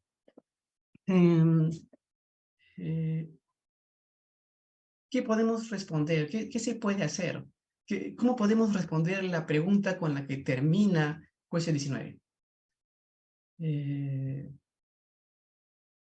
En primer lugar, como consejeros, cuando sabemos de una situación de abuso sexual, o de hostigamiento, o de tocamientos indebidos, hay que creer, ¿no? Hay que creer. Miran, pero no siempre es verdad, puede ser una mentira que están armando contra el varón. Finalmente puede ser, pero por lo general, hasta donde yo he visto, es verdad. Puede ser que alguna vez no sea verdad, claro, puede ser que alguna vez no sea verdad, ¿no? Pero si tú ves a la niña sufriendo, ansiosa, es muy probable que sea verdad, ¿no? Entonces, ¿qué debe hacer un consejero, una consejera? En primer lugar, debe recibir sin juzgar. O sea, lo vamos a ver en el PowerPoint, debe recibir sin juzgar. Es decir, debe abrazar y decirle que todo va a estar bien y que vamos a buscar ayuda. Ustedes no van a hacer terapia, ¿ya? Y menos intentarlo en situaciones tan difíciles como una situación de hostigamiento sexual, tocamientos indebidos o violación. No se les ocurra tratarse de terapia porque pueden poner las cosas peor. O si dan un mal consejo, si se les ocurre decir, mira que es tu hermano mayor, mejor no hay que decir nada, pueden ser acusadas penalmente por encubrimiento, ¿ya? Entonces, tienen que tener cuidado con lo que van a decir. Estas cosas no se resuelven diciendo, es tu hermano mayor, es tu papá, es tu tío, mejor hay que dejarlo ahí nomás. Se te va a olvidar. No te penetró, solo te tocó. Si dicen eso, y si después la niña, el niño, llega a decirle al fiscal, sí, la hermana tal me dijo que no dijera nada porque mi papá, les pueden acusar penalmente por encubrimiento, ¿ya? Entonces, es importante que en un momento dado los que quieran entrar al tema de familia, se lleven algún curso de familia, más por el aspecto legal, ¿ya? Un cursito corto les va a ayudar mucho para no cometer errores. Por ejemplo, en Moyobamba, aquí en la selva de San Martín, hubo un pastor que concilió en el caso de violación. Hizo de conciliador extrajudicial. Acá en el Perú tenemos la figura de conciliación extrajudicial como una etapa previa a la judicialización de los casos para aligerar la carga procesal. Y tuvo la idea de conciliar entre violador y violado. Y ahora está preso, ¿no? Porque cuando el caso se hizo conocido al fiscal, lo que él cometió fue un delito, porque no existe conciliación entre violador y violado. Sí lo existió hasta hace 40 años, en el Perú, 50 años, pero ya no. Si el violador en el Perú se casaba con la víctima, se le eximía de todo cargo, ¿no es cierto? ¿Por qué? Porque el problema no era el impacto de la violación, y porque la mujer no era dueña de su cuerpo.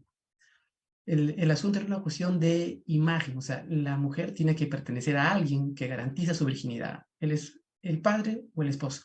Como el violador, a través de la violación, ya había, digamos, quitado esa posibilidad de que ya no había nadie que garantizara su virginidad, por lo tanto, él se casa. Y al casar, arregla todo. ¿Ya? Así fue la legislación hasta hace poquito. Entonces, este pastor concilió en caso de violación y se fue preso, ¿no? Adelina nos dice, gracias, profe, por mencionar que debemos hacer una denuncia, porque en las iglesias tapan ese pecado. No es un pecado, es un delito, penado por ley. Quien lo tapa está ocultando un delito, y estas cosas se las van a tomar más en serio en otras iglesias cuando alguien se vaya preso por ocultar delito de tocamientos indebidos, delito de violación. Ya, este pastor ya está preso en Moyobamba. ¿Ya? Entonces, ¿por qué sucede eso? Porque la ley todavía no termina de ser conocido en todo el Perú, y sobre todo porque la cultura todavía no sale de la lógica patriarcal en que el cuerpo de la mujer pertenece al varón. ¿Ya? Todavía no salimos de lógica. Entonces, y nuestras iglesias básicamente están dirigidas por personal religioso que no es profesional, entonces no tienen formación más que algunos cursos, o a veces los pastores solo tienen la formación de la radio, lo que escuchan en radio cristiana, ¿ya? Entonces se orientan en base a sus ideas, sabiduría popular, y terminan presos, ¿ya? Entonces, por eso yo siempre digo de que hay que profesionalizar a nuestros pastores. Y eso implica, pues, un proyecto por ejemplo, que pueda asumir Sociedad Bíblica Internacional, de profesionalizar a los pastores en aspectos de pastoral, ¿no? Más hay cursos de Biblia, pero hay menos cursos de pastoral, y pastoral orientado hacia temas muy concretos como como familia, que incluya contenidos legales, ¿ya? Como dice Nazario, en zonas andinas solo hay pastores laicos. Sí, exactamente. Yo he vivido en Huánuco, una ciudad de la Sierra de Lima, y visitaba las zonas rurales para lo que le llaman ahí fiestas espirituales. Y entonces la gente caminaba un día, 2 días para llegar a la fiesta espiritual. Yo he ido a fiestas de Asamblea de Dios, he enseñado en seminario rural de la Iglesia Alianza Cristiana Misionera, ¿no? Entonces, los pastores, por lo general, su formación es muy laica. Y el que va a seminario teológico tampoco tiene esta formación, ¿ah? Y pienso, por ejemplo, en un seminario que tiene buena formación, desde mi punto de vista, un énfasis más de iglesia protestante histórica. Ellos se sienten muy intelectuales, es un ambiente muy intelectual, ¿no? Entonces, pero esta formación no la tienen. Entonces salen hablando hebreo y griego, y cuando en el grupo de adolescentes le preguntan, pastor, ¿y puedo masturbarme? Y el pastor se pone rojo, verde, morado, y no responde nada, porque las cosas básicas de la vida, las preguntas básicas de la vida no las pueden responder, ¿no? Entonces, pueden responder de hebreo y griego, pero no sobre masturbación. Entonces, nuestros seminarios están muy pensados, a mi parecer, para la labor del pastor doctrinero, es decir, para la labor del pastor que tiene que defender la doctrina de su denominación en contra de las otras denominaciones, pero no para la labor pastoral. Y lo que consume el tiempo del pastor básicamente es la consejería. La predicación le toma 1 hora a la semana y luego hago un curso durante la semana, pero luego la mayor parte del tiempo está en consejería, pero para eso la formación es muy pequeña, porque la formación del pastor se parece a la labor doctrinal de la Iglesia Católica cuando llegó a América Latina, siglo XVI, con énfasis de los curas doctrineros, ¿no? Los curas doctrineros enfocados básicamente en que el, digamos, nacional, aborigen le llamaban, creo que ya no debe ser el término correcto, reconocía las doctrinas correctas. No importaba si realmente se convirtieron o no, tenía que reconocer las doctrinas correctas, ese era el único interés. Y yo diría que nuestra formación en seminarios también tiene el mismo énfasis católico siglo XVI, que es la defensa de la doctrina, para diferenciarla de las otras doctrinas, católica y de las otras doctrinas evangélicas, ¿no? Pero no pastoral. Y lo pastoral ahora es cada vez, tiene que incluir más el aspecto legal y psicológico, ¿no? Porque el pastor no lo puede evitar, o sea, el pastor ya no puede estar metido solo en su iglesia y pensar que solamente su labor está ahí, no necesita saber nada de lo que sucede fuera.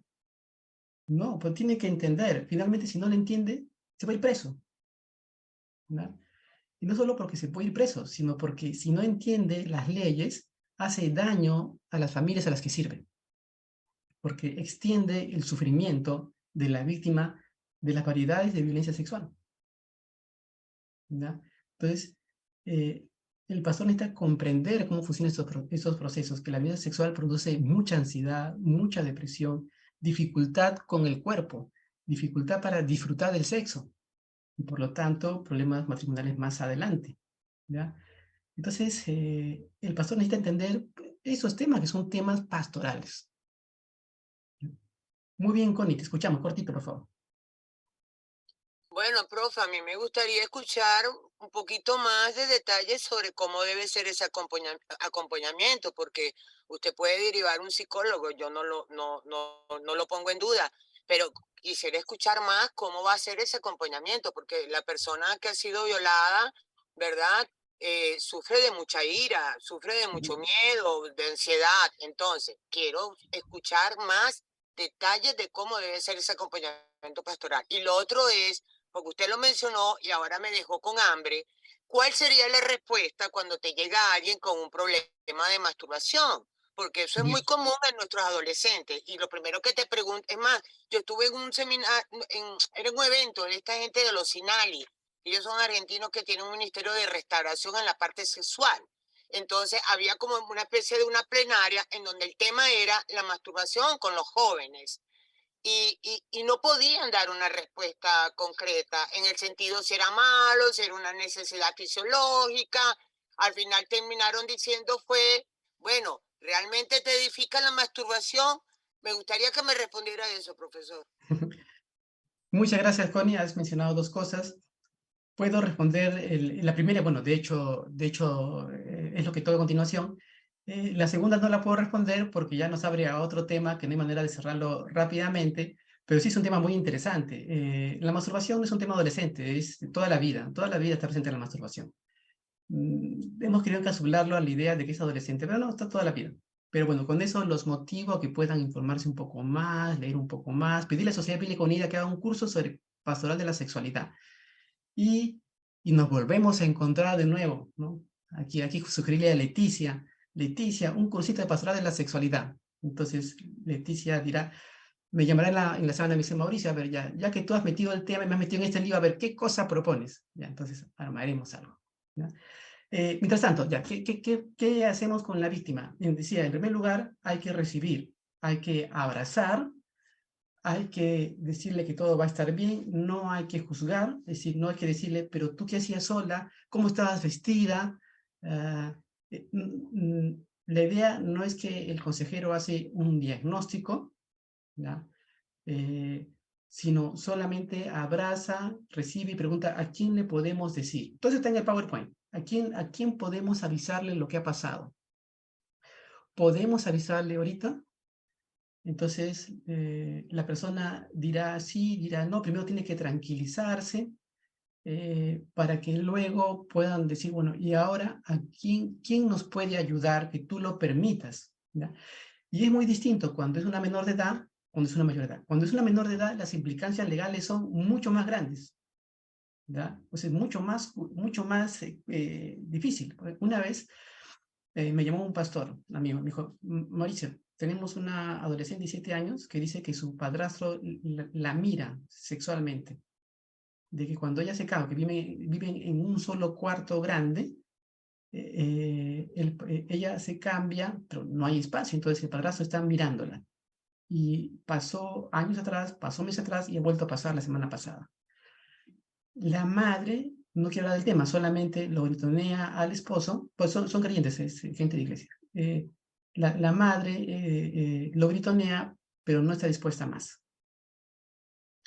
Entonces le dije, mira, ahí hay que tener cuidado, tiene 17 años, ya, vamos a actuar, vamos a hablar con ella y con la mamá, pero tenemos que tratar de encauzarla a un centro de emergencia mujer o a la Fiscalía de Familia. Porque si nosotros demoramos, podemos ser acusados de encubrimiento, ¿no? Entonces, eso tiene implicancias legales, reunimos con el abogado, y tenemos que obrar con cuidado. ¿Está bien? Me dijo, sí, está bien. Ya. Entonces comenzamos a buscar el abogado, yo me reuní con la joven, había pasado más de una vez, la madre lo sabía, la madre tiene un canal de YouTube de motivos de oración en internet, ¿ya? Entonces, el problema era antiguo, ¿ya? No era un problema nuevo. El pastor se reunió con la mamá no quería hablar conmigo. Comenzamos la terapia para la chica era muy ansiosa, ¿ya? La violencia sexual, bueno, en este caso, miren, solo observaciones, ¿ah? No la tocó, no la violó, pero el hecho de ella sentirse observada la dejaba muy ansiosa, ¿ya? Para que vean, consecuencias de hostigamiento sexual. Entonces, y ahí nomás, 2 semanas después cumplió 18.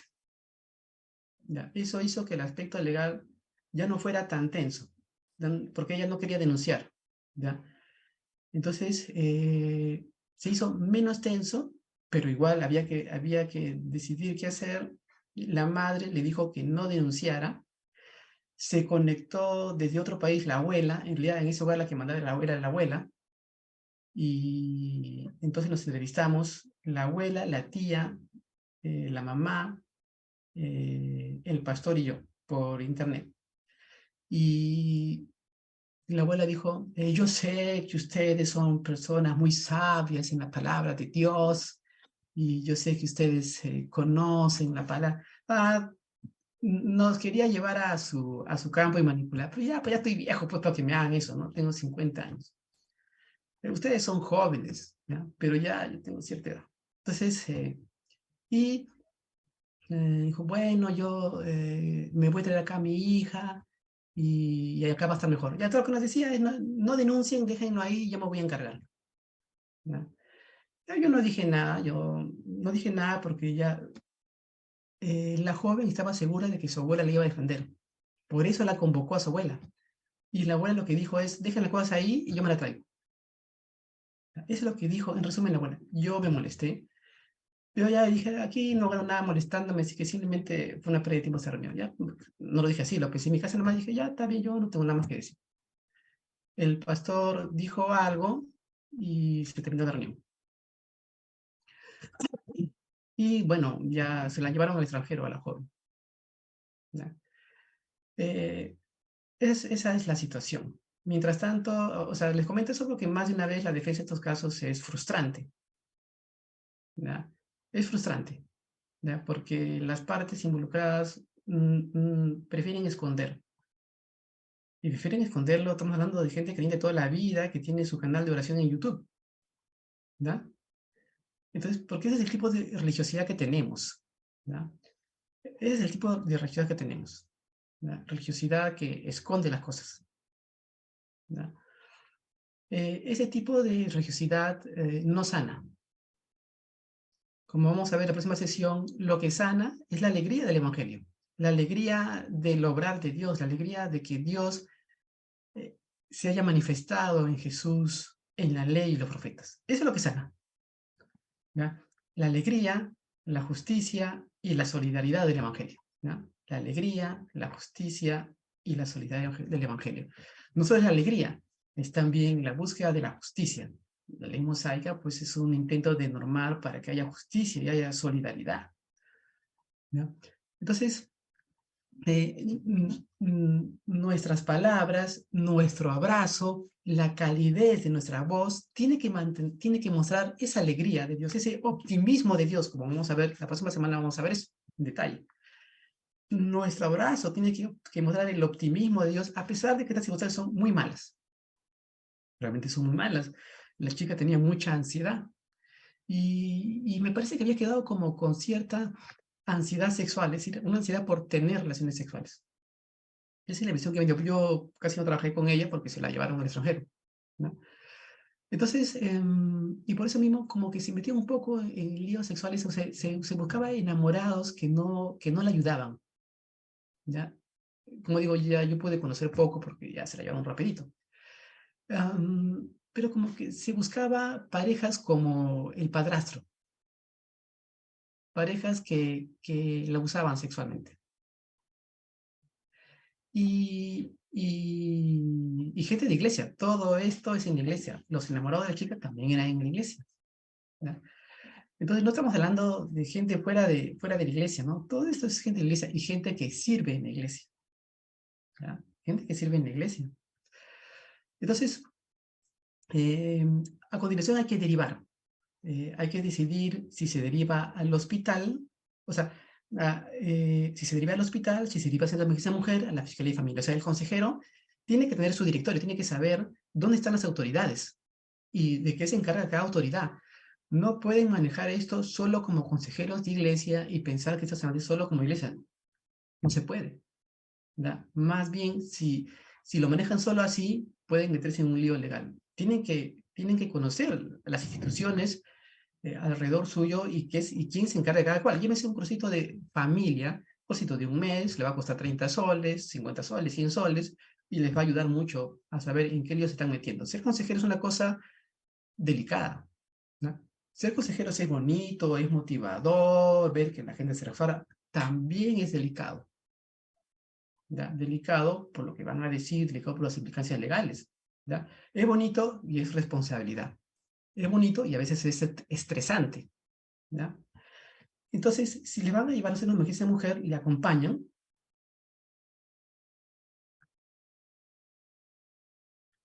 Hay una pregunta de Carla, pero no entiendo la gramática, de repente lo puedo ver escribir. Entonces, todas estas opciones es posible acompañarle al hospital, acompañarse en una emergencia mujer, acompañarle a la Fiscalía y Familia. El hecho de que ustedes acompañen no les compromete legalmente. ¿Ya? Pueden acompañarle con tranquilidad. Sí, a ver, Carla, cortito.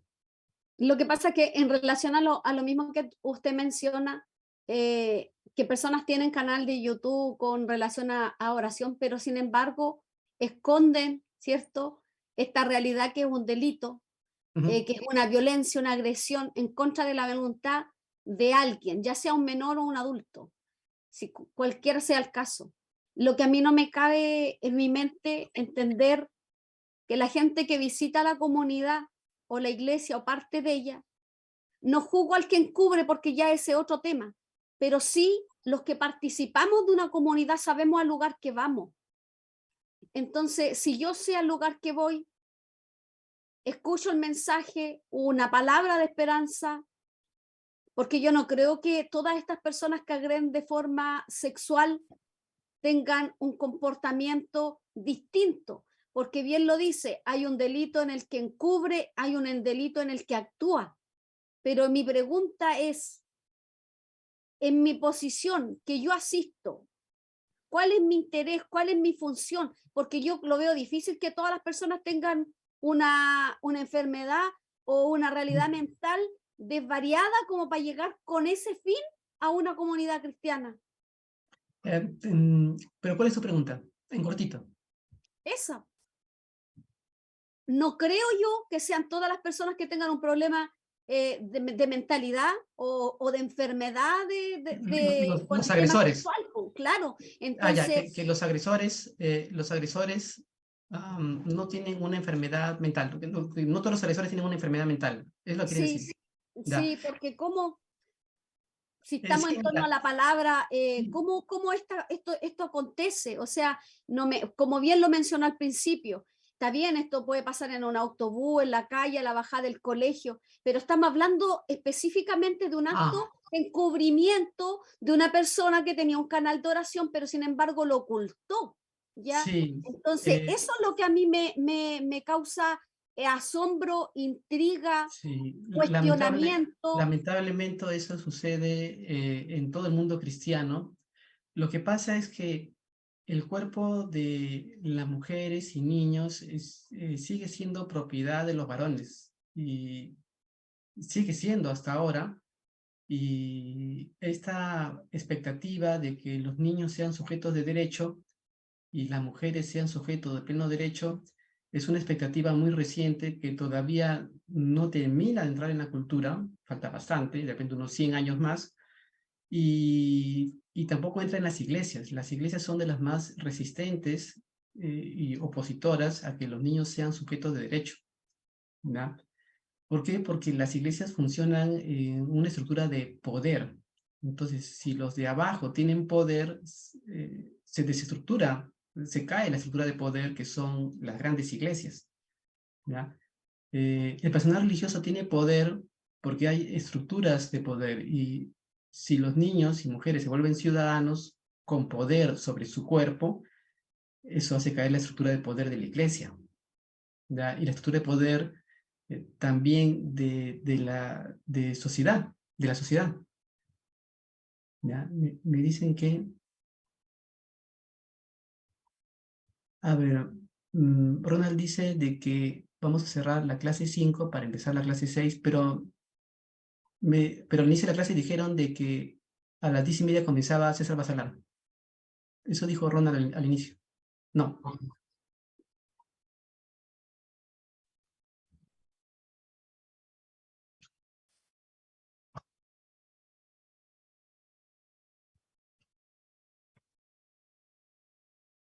Ah, ya, muy bien. Entonces, vamos a descansar 5 minutos y de ahí retomamos este tema naturalmente porque la sesión 6 es sobre la parte más general. Y vamos a retomar